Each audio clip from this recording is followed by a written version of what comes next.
A week or so ago, I bought one of my favorite new ornaments, and it's this one here with a dream catcher inside it, which of course immediately inspired me to research dream catchers, how they came to be, how they came into modern society. And I think it's important that I share that history with you. So dream catchers originate from the Ojibwa tribe, which is one of the tribes that is around the Great Lakes region of the United States, sometimes referred to as the Chippewa tribe.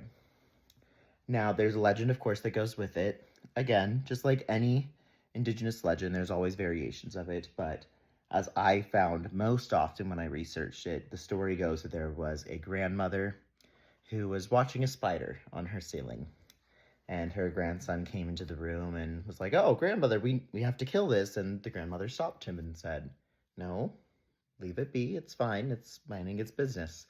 So the boy left, and then the spider spoke down to the grandmother and said, "Thank you for sparing my life, and in exchange, I'm going to weave you a web that will hang between you and the moon, and it will snare all the bad thoughts that come in." And that's the origination of the Dreamcatcher, again, in the form that I most often read about it.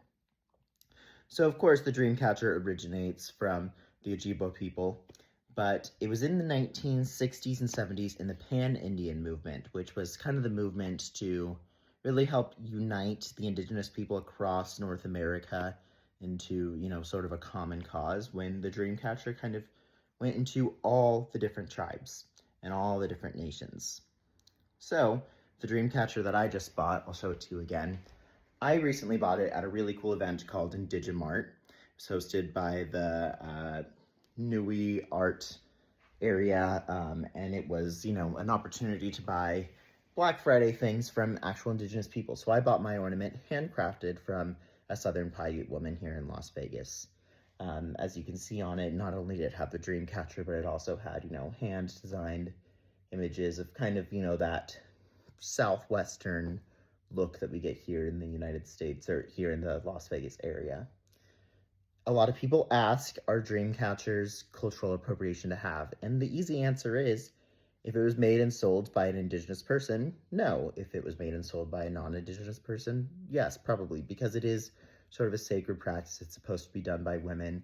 Again, it doesn't these days have to be an Ojibwa person just because of that Pan-Indian movement, but the ethical way to buy a dream catcher and actually understand its purpose is, again, from an indigenous person. So hopefully you learned something a little new about dream catchers today. I certainly did over these last few weeks if I researched it a little bit more. And if you decide you really want one, if you want to understand it, please try to buy it from an indigenous person.